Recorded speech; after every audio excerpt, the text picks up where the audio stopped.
Hello, very good morning, dear students. Today we are going to start a numerical problem based on design of T-beam and analysis. Dear students, we have already covered the basic concept of design of T-beams and what is the different codal provisions while designing T-beams and what is different cases of T-beams. So dear students, let's start the video from very first questions of numerical. So dear students, the first questions which is shown on a screen board, that is a T-beam has flange width of 1500 mm and an effective depth of 400 mm.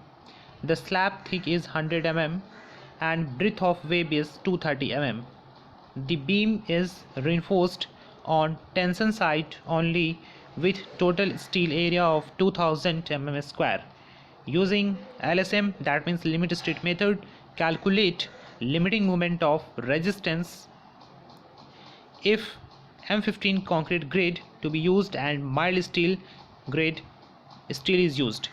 Dear student, in these questions you have to determine the limiting moment of resistance, means ultimate moment of resistance.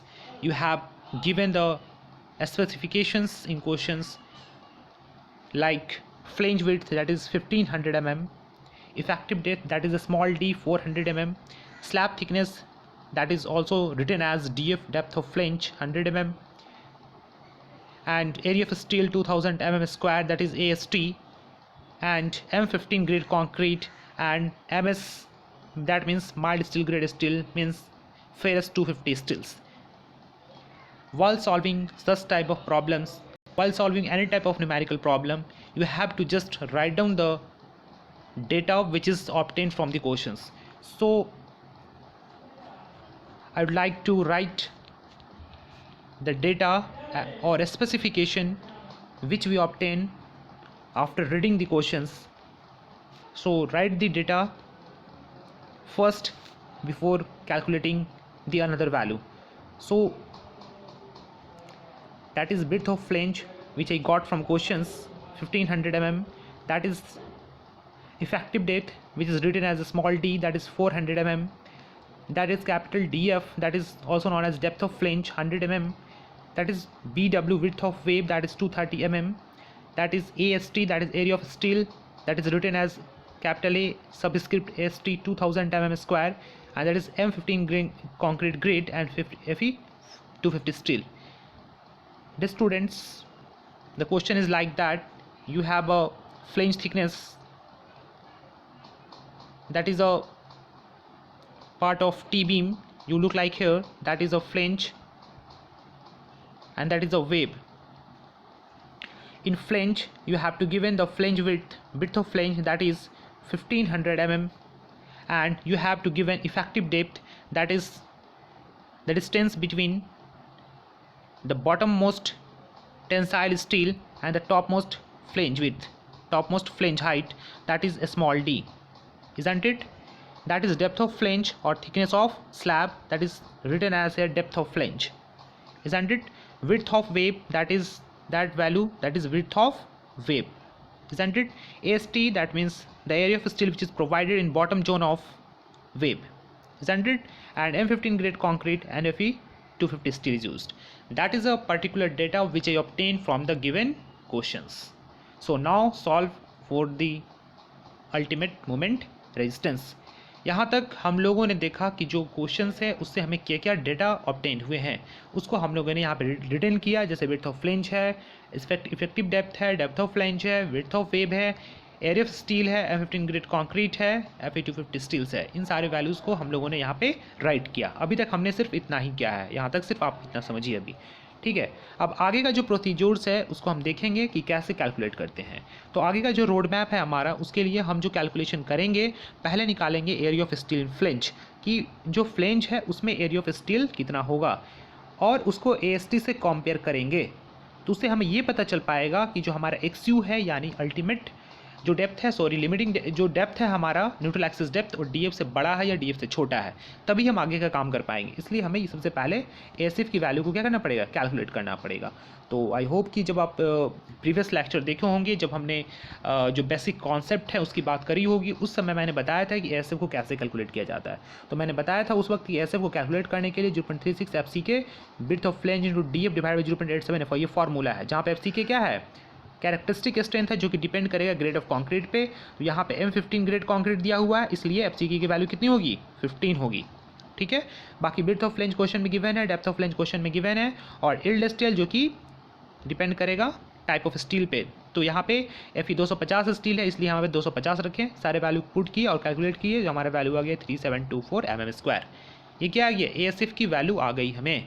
अब हमें AST के value जो question में given है वो क्या है, कम है एएसएफ से, मीन्स एएसटी जो है एएसएफ से कम है। ऊपर आप देखेंगे एएसटी का जो वैल्यू आया है वो एएसएफ से कम है ऑलरेडी जो क्वेश्चन में गिवन है, इसलिए एक्सयू लेस देन क्या होगा, डीएफ होगा। ये क्राइटेरिया है कि हम कैसे डिटरमाइन करते हैं। ठीक है, आप लोग को पता होगा ऑलरेडी, और मैंने ये पहले भी बताया था कि जब कोई भी सेक्शन में एक्सयू जो है डेप्थ ऑफ फ्लेंज में लाइज करता है, तो उसको जस्ट उसी तरीके से ट्रीट करते हैं जैसे कि हम रेक्टेंगुलर बीम का एनालिसिस करते हैं। तो जस्ट उसी तरीके से हम लोगों ने यहाँ पे एक्सयू की वैल्यू को डिटरमाइन किया, 0.87 FY AST divide by 0.36 FCK into B subscript में F। इस वैल्यू को हम सारे वैल्यूज को इसमें पुट करेंगे। आपको FY की वैल्यू पता है, AST भी पता है, FCK भी पता है और विड्थ ऑफ फ्लेंज भी पता है। इन सारे वैल्यू को पुट करेंगे हम, और यहाँ पे XU के वैल्यू को क्या करेंगे, हम लोग डिटरमाइन करेंगे। ठीक है, आई होप कि यहाँ तक आप समझ गए होंगे। मुझे नहीं लगता है कि यहाँ तक आपको कहीं कुछ प्रॉब्लम हुआ होगा।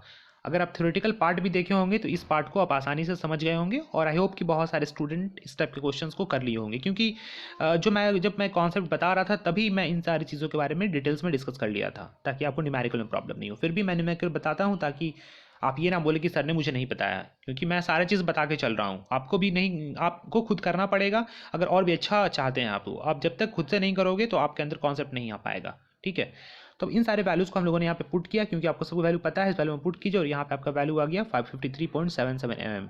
और देखिए डीएफ की वैल्यू भी क्वेश्चन में गिवन है, तो डीएफ का जो वैल्यू है वो ज़्यादा है एक्सयू से, मीन्स एक्सयू का वैल्यू डीएफ से क्या है, कम है। ठीक है, अब यहाँ से हम एक्सयू मैक्स की वैल्यू निकालेंगे। आपको पता है Fe 250 स्टील के लिए, Fe 250 स्टील के लिए, जो कि माइल्ड स्टील जिसको कहते हैं, उसके लिए जो वैल्यू होता है एक्सयू मैक्स की 0.53 डी होती है, जहाँ पे डी इफेक्टिव डेप्थ होता है। तो डी इफेक्टिव डेप्थ की वैल्यू 400 गिवन है क्वेश्चंस में। इस वैल्यू को हम पुट किए तो ये वैल्यू हमारा आ गया 212 mm, 212 mm। सो एक्सयू की वैल्यू जो है एक्सयू मैक्स से कम आ गई यहाँ पे। तो ये भी कंडीशन हमारा है कि एक्सयू की वैल्यू एक्सयू मैक्स से कम आना चाहिए। तो अब सारा कंडीशन सेटिस्फाइड है। अब इस तरीके से हम एमयू लिमिट की वैल्यू को कैलकुलेट करेंगे, जो हमारा फॉर्मूला है 0.87 FY AST small D minus 0.42 XU। अब सब वैल्यू आपको पता है, एस टी की वैल्यू, एफ वाई की वैल्यू पता है, एस टी की वैल्यू भी पता है आपको, स्मॉल डी की वैल्यू पता है, और एक्स यू की वैल्यू भी हम लोग कैलकुलेट कर चुके हैं 53.7 mm। इन सारे वैल्यू को पुट करेंगे और हम यहाँ से एम यू की वैल्यू यानी लिमिटिंग मूवमेंट को वैल्यू को क्या करेंगे, अल्टीमेट मूवमेंट की वैल्यू को फाइंड आउट कर लेंगे। ठीक है, तो इस तरीके से हम इस टाइप के क्वेश्चन को सॉल्व करते हैं। आई होप कि आपको ये वीडियो पसंद आ रहा होगा, और आपको कहीं भी दिक्कत आता है तो आप मुझे कमेंट सेक्शन में बता सकते हैं कि सर मुझे यहाँ पे प्रॉब्लम आ रहा है, मैं बिल्कुल इसका सॉल्यूशन आपको प्रोवाइड करूँगा, है ना। तो यहाँ पे सिर्फ आपको सिंपली अब कैलकुलेट कर लेना है। कैलकुलेट करने के बाद जो वैल्यू आएगा, यहाँ पे आया 164.18 किलो न्यूटन मीटर। ये जो वैल्यू आया है 164.18 किलो न्यूटन, ये आपका फाइनल आंसर हो गया अल्टीमेट मूवमेंट का। यही हमें इस क्वेश्चन में क्या करना था, डिटरमाइन करना था। चलिए अब हम आगे नेक्स्ट क्वेश्चन को देखते हैं, अगले क्वेश्चन की ओर मूव करते हैं। अगर आप एक क्वेश्चन समझ लेंगे कॉन्सेप्ट से तो आपको सारे क्वेश्चंस आसान लगेंगे, अगर नहीं समझ पाएंगे तो आपको सारे क्वेश्चन फिर उसी तरीके से टफ लगेंगे। लेकिन आई होप कि आपको यहाँ तक, हमें नहीं लगता कि कोई दिक्कत आया होगा अभी तक।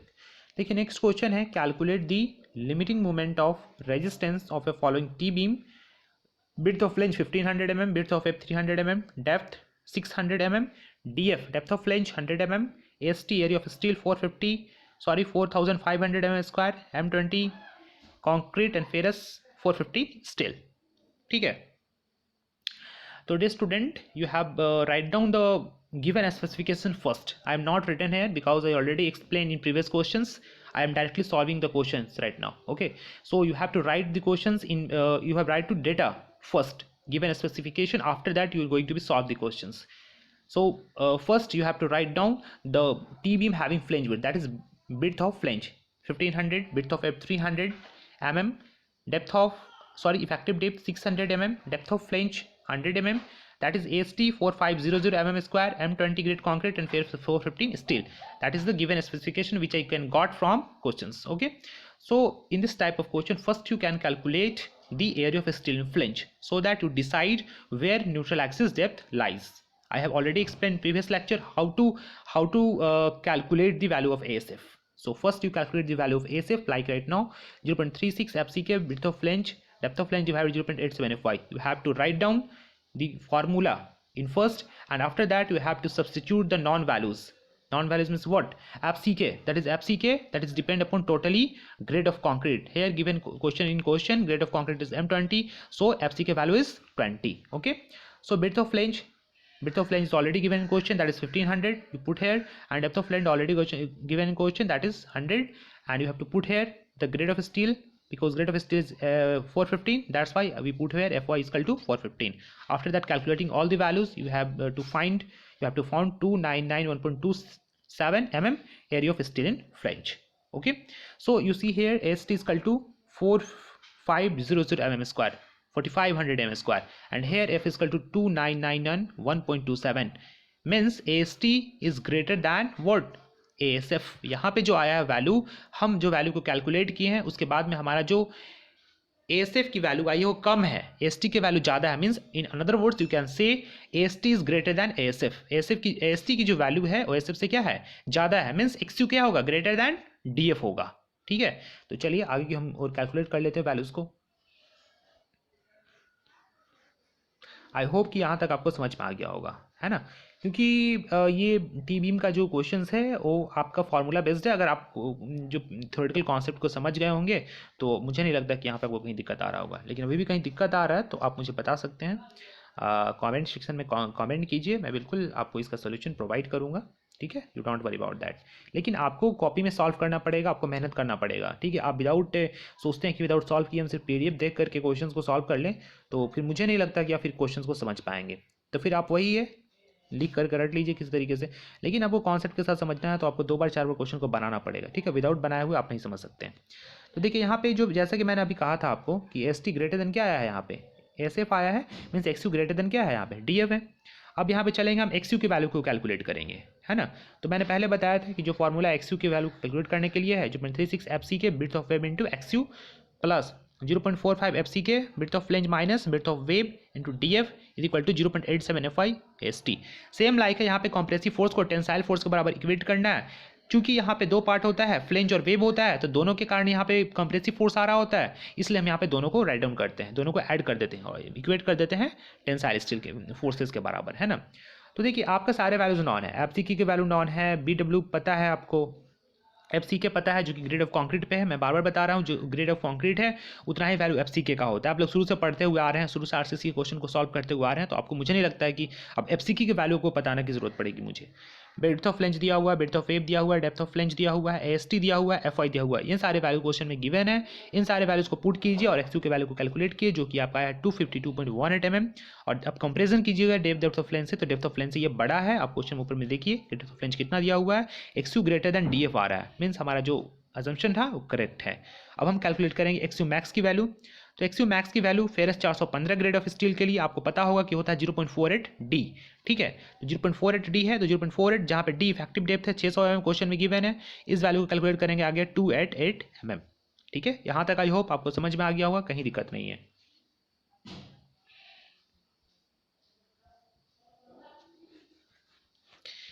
आई होप कि आपको इस टाइप के क्वेश्चंस करने में मुझे नहीं लगता कि कोई प्रॉब्लम आना चाहिए, क्योंकि मैं सारे कॉन्सेप्ट को मैं डिस्कस करते चल रहा हूँ और जो भी इससे दिक्कत आ सकता है मैं उसको बार बार बता रहा हूँ ताकि आप कहीं भी मिस ना करें इस टाइप के कॉन्सेप्ट्स को दोबारा, है ना. तो चलिए नेक्स्ट के स्लाइड को हम लोग देख लेते हैं कि आगे क्या है. यहाँ तक हमारा XU के मैक्स की वैल्यू निकल चुकी है. अब हम कंपेयर करेंगे XU और XU मैक्स में. ठीक है, सॉरी थोड़ा वेट कीजिएगा. तो देखिए यहाँ पे जो वैल्यू आया है हमारा अब कैलकुलेट करेंगे. यहाँ पे जो वैल्यू हमारा आया था XU मैक्स का वो देख लीजिए हम लोग. अब 0.43 XU के वैल्यू को कैलकुलेट करेंगे हम लोग, क्योंकि हमको DF से 0.43 XU वैल्यू को कंपेरिजन करना है. तो 0.43 जो हमारा वैल्यू आया XU का, ये वैल्यू आ गया आपका 108. ये ग्रेटर देन DF है, मीन्स हम कह सकते हैं कि DF लेस देन 0.43 क्या है, XU है. हम दोनों चीज़ कह सकते हैं कि 0.43 एक्सयू ग्रेटर देन DF है या DF लेस देन 0.43 एक्सयू है। जिस तरीके से आप कह सकते हैं कि 3 इज़ लेस देन 5 और 5 इज़ ग्रेटर देन 3, दोनों एक ही बात है। दूसरे तरीके से यहाँ पे भी कहा गया है। तो देखिए एक्सयू ग्रेटर देन DF आ गया और DF लेस देन 0.43 एक्सयू हो गया। ये जो है ये प्रॉब्लम केस नंबर 2 का है। जब हम क्वेश्चन करा रहे थे, जब हम थ्योरेटिकल पार्ट पढ़ा रहे थे, तो उस समय हम बताए थे कि जब एक्सयू लेस देन DF हो, ठीक, सॉरी, एक्सयू ग्रेटर देन DF हो और DF लेस देन 0.43 एक्सयू हो तो केस नंबर 2 होता है। और उस केसेस में हम कैसे एनालिसिस करते हैं ये जो चीज़ हम आपको ऑलरेडी बता चुके हैं। तो आप यहाँ पे देखिए m के वैल्यू को कैलकुलेट करने का फॉर्मूला है यहाँ पे 0.36 FC के bit of web into एक्सयू bracket on G minus 0.42 एक्सयू plus 0.45 FC के bit of flange minus width of web into depth of flange bracket on small d minus DF/2। ये value हमको अब ये हमें फार्मूला से मिला है। और कैसे मिला है, ऑलरेडी मैंने पहले का जो वीडियोस है वहाँ पे मैंने बनाया था और उसमें सारे वैल्यूज़ को कैसे निकाला जाता है, कैसे कौन सी वैल्यूज़ आ रही है मैंने बता दिया था ऑलरेडी। अब यहाँ पे सारे वैल्यूज़ आपको पता है, एक्सयू के वैल्यू पता हो चुकी है, FC की भी पता है, बिट ऑफ वेव भी पता है, स्मॉल d पता है, एक्सयू पता है और ऑलरेडी आपके सारे वैल्यू नॉन्स है। अब इस वैल्यू में इस जो फार्मूला है उस वैल्यू को आप पुट कीजिए, आप बनाइए, थोड़ा अपने आप से क्वेश्चन प्रैक्टिस कीजिए। मैंने यहाँ पे ऑलरेडी बना चुका है लेकिन आप भी प्रैक्टिस कीजिए, इन सारे वैल्यूज़ को पुट कीजिए, वहाँ से आपको m की वैल्यू कैलकुलेट हो जाएगी जो कि इस क्वेश्चन में हमें फाइंड आउट करना था। ठीक है, चलिए हमको दिखाते हैं कैसे इस वैल्यू कैलकुलेट किए हैं।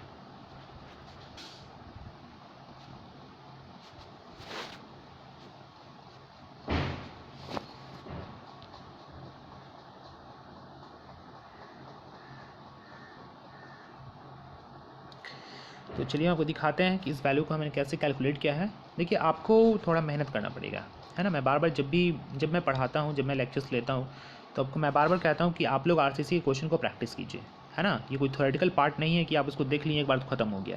आप नहीं बनाएंगे तो आपको नहीं आएगा, मैं डेफिनेटली कह दे रहा हूँ आपको। अगर नहीं बनाएंगे, क्वेश्चन प्रैक्टिस नहीं करेंगे, आप हमेशा बोलते रह जाएंगे सर हमें RCC में कन्फ्यूजन है, हमें RCC समझ में नहीं आ रहा है सर। डेफिनेटली नहीं होगा, कहाँ से हो पाएगा। सारे आपके लिए नई चीज़ें हैं, सारे आपको नए नए कॉन्सेप्ट मिल रहे हैं, आप उसको बनाओगे नहीं, कॉपी में लिखोगे नहीं तो कहाँ से आ जाएगा। तो मैं ये आपको ऐसे नहीं कर सकता हूँ कि आपको RCC आ जाएगा, ठीक है। तो आपको बनाना पड़ेगा, नहीं बनाएंगे मैं उसका कोई ये नहीं कर सकता हूँ कि आपको आ जाएगा। आपको क्वेश्चन प्रैक्टिस करना पड़ेगा, आपको कॉन्सेप्ट को समझना पड़ेगा, 2 बार 4 बार न्यूमेरिकल बनाना पड़ेगा। RCC और स्टिल ऐसा सब्जेक्ट है या थ्योरी ऑफ स्ट्रक्चर कि आप विदाउट प्रैक्टिस किए चाहेंगे कि हम पढ़ लें, सीख लें, तो इट्स कांट पॉसिबल, ठीक है। सो आई एडवाइस यू कि आप प्रैक्टिस करें। तो हम लोगों ने यहाँ पे जो वैल्यूज़ था उसको हम लोगों ने पुट कर दिया यहाँ पे m की वैल्यूज़ को निकालने के लिए। सारे वैल्यूज़ को हम लोगों ने नॉन वैल्यूज़ को पुट कर दिया यहाँ पे। पुट करने के बाद जो हम लोगों ने देखा कि हमारा जो m की वैल्यू आ रही है 863.313 किलो न्यूटन मीटर, तो ये हमारा वैल्यू आ गया। देखिए बहुत सारे स्टूडेंट को कन्फ्यूजन होता है कि सर आप न्यूटन mm को किलो न्यूटन मीटर में चेंज कैसे करते हैं। एक्चुअली ये वैल्यू न्यूटन mm में आ रहा होगा क्योंकि सारे वैल्यूज़ mm में है, तो आप किलो न्यूटन मीटर में कैसे आ गया सर।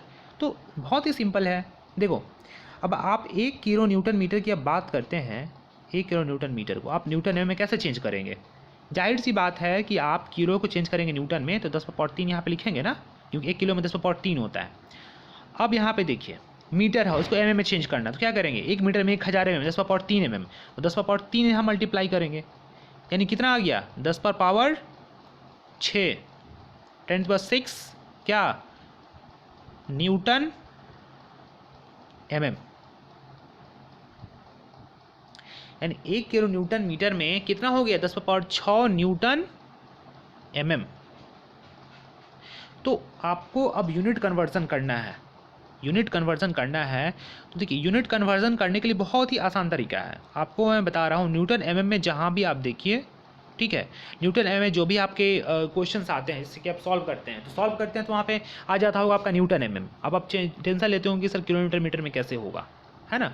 आप कुछ नहीं करना है, आपको सिर्फ 10⁻6 से उसको क्या करना है डिवाइड कर देना है। जो न्यूटन mm का जो पार्ट है उसको 10⁻6 से डिवाइड कर दीजिए तो आपका जो वैल्यू है वो किलो न्यूटन मीटर में आ जाएगा, ठीक है। तो इस तरीके से आप कन्वर्ट कर सकते हैं। न्यूटन mm वाला जो पार्ट है उसको आप 10⁻6 से डिवाइड कर दीजिए, वो ऑलरेडी कन्वर्ट हो जाएगा किलो न्यूटन मीटर में, ठीक है। तो आप इस तरीके से न्यूटन mm को किलो न्यूटन मीटर में चेंज कर सकते हैं, ठीक है।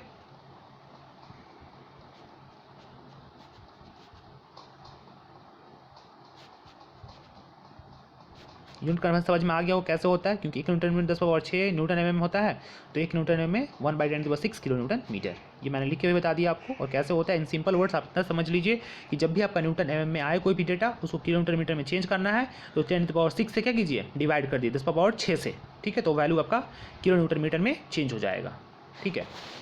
चलिए अब नेक्स्ट क्वेश्चन जो है हमारा लास्ट क्वेश्चन है इस वीडियो का, तो उसको हम लोग सॉल्व कर लेते हैं, है ना।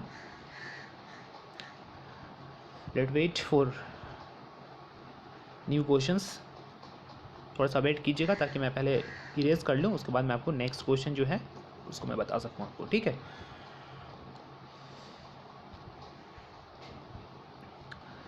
आई होप कि आपके दो क्वेश्चंस जो है अभी तक मैंने जो दो क्वेश्चंस बताए हैं आपको समझ में आ गया होगा, कहीं दिक्कत नहीं हो रहा होगा आई होप आपको, है ना। लेकिन आपको उसके लिए क्या है कि आपको थोड़ा सा प्रैक्टिस करना पड़ेगा, है ना। प्रैक्टिस करेंगे तभी जाकर हो पाएगा, है ना। प्रैक्टिस करना ज़रूरी होता है। विदाउट प्रैक्टिस हम भी आपको नहीं कुछ सिखा सकते हैं, या कोई भी नहीं सिखा सकता आरसीसी या स्टील ऑफ स्ट्रक्चर जो थ्योरी ऑफ स्ट्रक्चर है। ये पेपर ऐसा है कि जब हम बार बार बनाते हैं तभी जाकर वो हमारा कंप्लीट हो पाता है ना, विदाउट प्रैक्टिस नहीं, ठीक है। इसलिए आप प्रैक्टिस कीजिए, तब बोलिए कि सर मुझे समझ में नहीं आ रहा, और विदाउट प्रैक्टिस आप बोलते रहिए कि सर मुझे समझ में नहीं आ रहा, पीडीएफ देख लिए, वीडियो देख लिए, तो मैं उसमें कुछ नहीं कर सकता हूँ, ठीक है। वो मेरे हैंड में भी नहीं है, क्योंकि मैं इसको पढ़ा हूँ, मैं इसको जानता हूँ, तो मुझे पता है कि कौन सब्जेक्ट कितना इंपॉर्टेंट है और किस सब्जेक्ट का क्या मतलब किस टाइप का कौन सा डिफ़िकल्टी लेवल है। हर सब्जेक्ट का डिफ़िकल्टी लेवल अलग अलग होता है।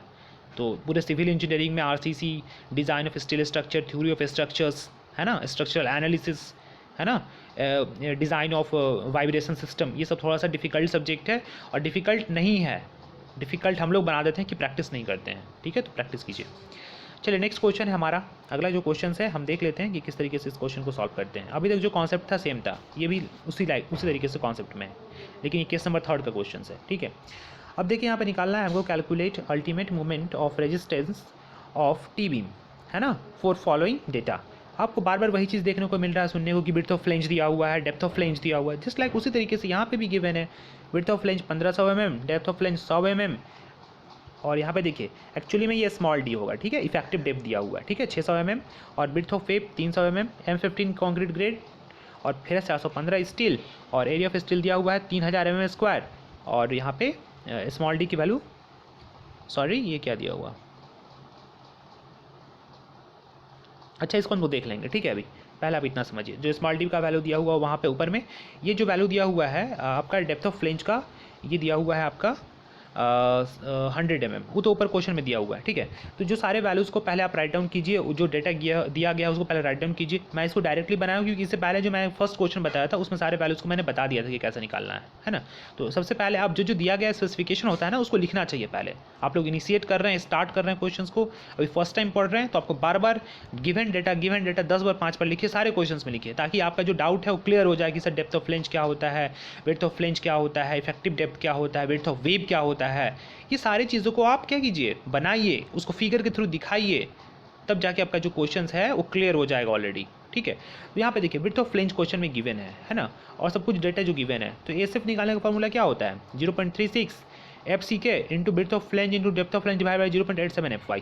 तो विड्थ ऑफ फ्लेंज गिवन है, डेप्थ ऑफ फ्लेंज गिवन है, और उसके बाद में जो आपका वैल्यू गिवन है FCK का, तो FCK M15 ग्रेड कॉन्क्रीट है, तो मैंने बताया था कि M15 के लिए कितना हो जाएगा 15, जितना ग्रेड ऑफ कॉन्क्रीट है उसके लिए उतना ही होगा। अगर M20 है तो 20 होगा, और FY का वैल्यू जो है फिर 415 स्टील के लिए 415 होगा। ये सारे वैल्यूज आपके क्वेश्चन से मिले हैं।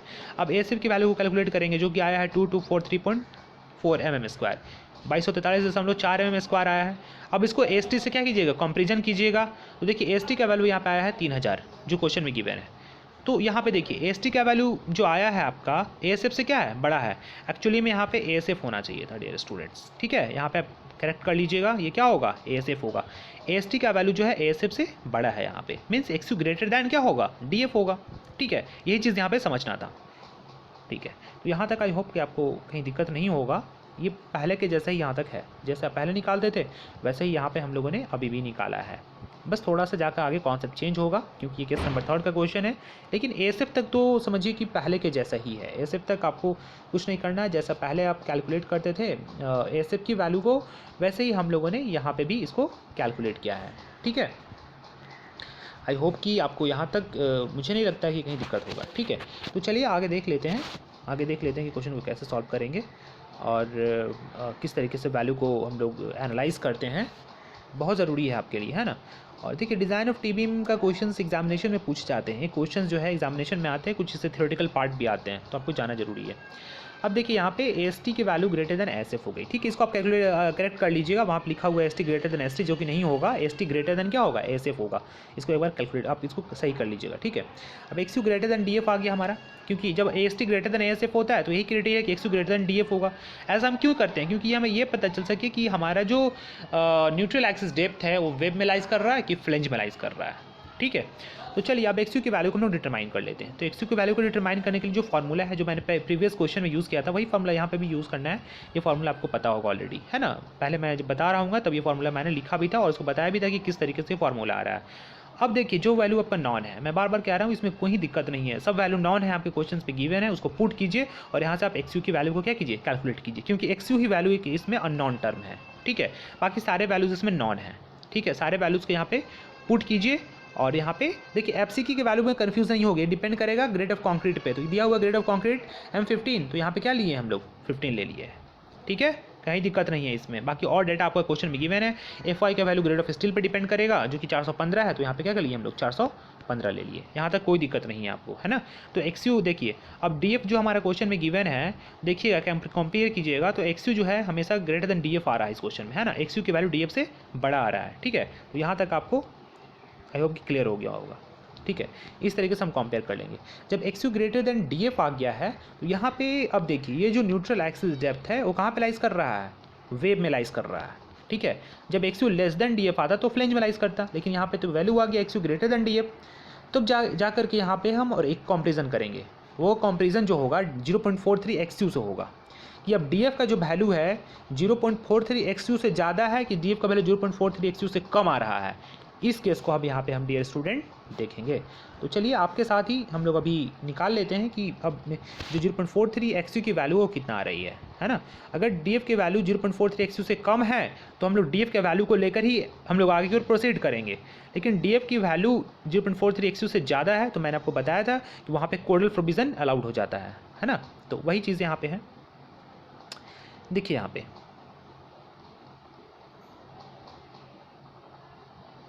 XU मैक्स निकाल लिया गया है पहले, ताकि हम चेक कर सकें कि XU की वैल्यू XU मैक्स से कम आ रही है ना।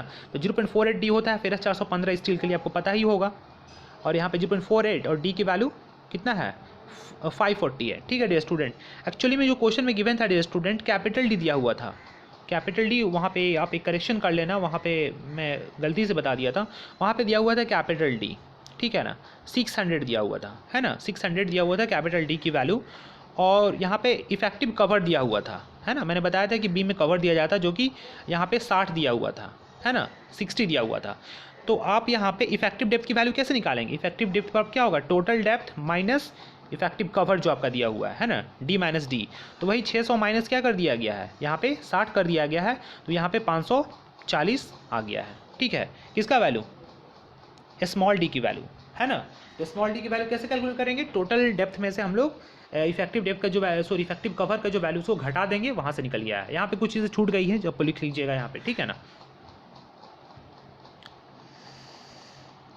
तो आई होप कि आपको समझ में आ गया होगा ये कहाँ से आया है। तो इफेक्टिव डेप्थ का वैल्यू आई होप कि आप कैलकुलेट कर लिए होंगे, कहाँ से आया इफेक्टिव डेप्थ, ये वैल्यू हम यहाँ पे क्या करेंगे, यहाँ पे पुट कर देंगे, ठीक है। यहाँ पे हमको नहीं लगता कि कोई दिक्कत होगा। यहाँ पे किसी को अगर दिक्कत आ भी रहा होगा 540 में, तो आप लोग पहले क्वेश्चन किए RCC में, उस तरीके से यहाँ पे भी करना है कि टोटल डेप्थ में से इफेक्टिव कवर को घटा देना है, वहाँ से हम स्मॉल d की वैल्यू निकाल लेंगे और उस वैल्यू में क्या कर देंगे, पुट कर देंगे, ठीक है। देखिए ऊपर में मैंने बता दिया था कि स्मॉल d दिया नहीं, वहाँ पे कैपिटल D ही दिया हुआ है 600, और यहाँ पे इफेक्टिव डेप्थ इफेक्टिव कवर दिया हुआ है 60 mm, ठीक है। तो वैल्यू को हम कैलकुलेट घटा देंगे तो वहाँ पे इफेक्टिव डेप्थ का वैल्यू क्या होगा, निकल जाएगा। तो वैल्यू हम पुट कर दिए यहाँ पे, है ना। तो यहाँ से जो वैल्यू कैलकुलेट होकर के आया है हमारा, ये आ गया है यहाँ पे 260 mm, है ना, ये XU मैक्स की वैल्यू। अब देखिए 0.43 XU है, अब 0.43 XU का वैल्यू को हम कैलकुलेट किए तो ये आ गया 72, क्या आ गया 72 आ गया, है ना। तो हम ये कह सकते हैं कि 0.43 XU लेस देन DF है, या ये भी कह सकते हैं कि DF ग्रेटर देन 0.43 XU है।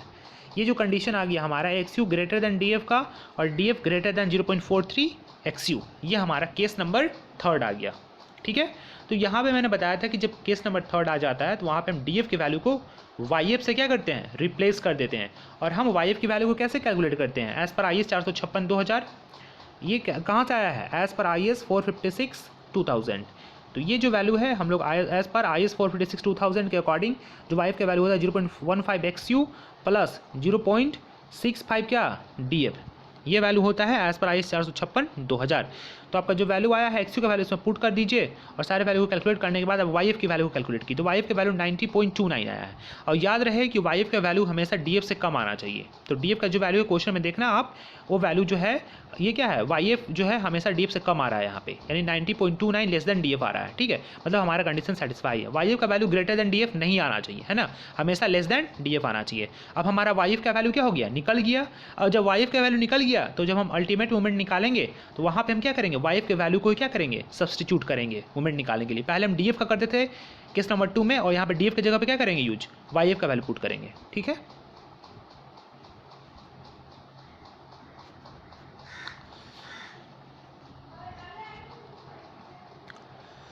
आई होप कि आप यहाँ तक समझ गए होंगे।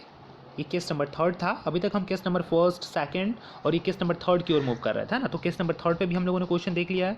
आई होप कि बहुत सारे स्टूडेंट बना भी लिए होंगे। अगर क्वेश्चन को प्रैक्टिस करेंगे आप लोग तो मुझे नहीं लगता कि कहीं दिक्कत आने वाला है, क्योंकि मैं ऑलरेडी जब मैं थियोरेटिकल चीज़ें पर पढ़ाता हूँ तो वहीं पे मैं प्रैक्टिकल चीज़ों को एनालाइज कराते हुए सारे कॉन्सेप्ट्स को बताते हुए, ताकि आपको न्यूमेरिकल में कहीं प्रॉब्लम नहीं हो। क्योंकि जो आपका थ्योरी है उसका डायरेक्ट रिलेशन न्यूमेरिकल से होता है, तो आपको न्यूमेरिकल में कहीं दिक्कत नहीं हो। मैं ये सोच कर पढ़ाता हूँ कि आप न्यूमेरिकल को आसानी से बना सको, है ना।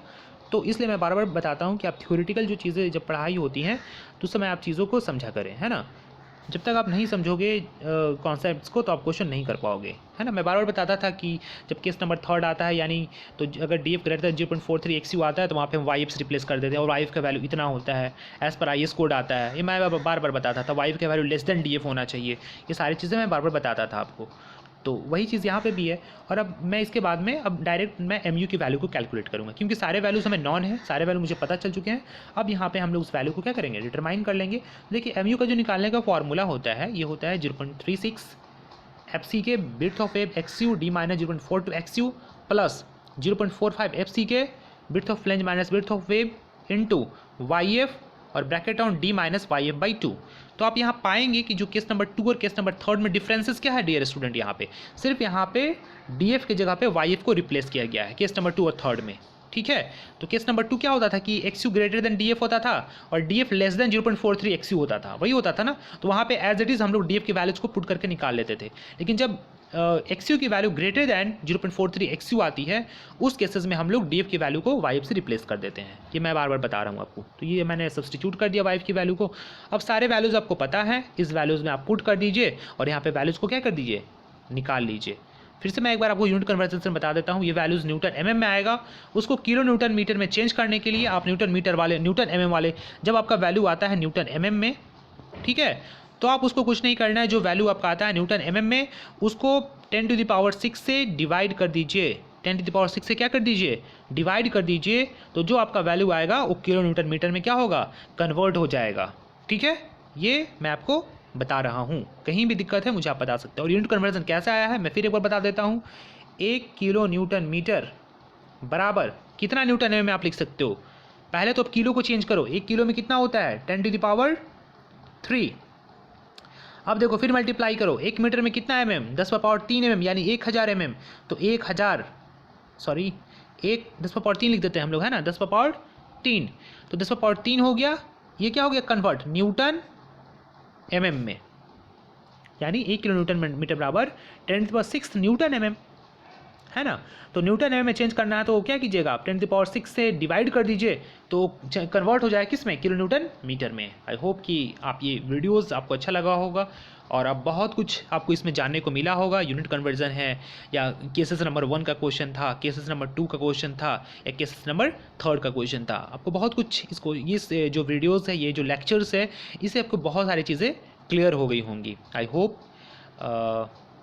you learn more than you expect from this lecture. Thank you everyone for listening and watching. So stay tuned. God bless you all. Thank you everyone.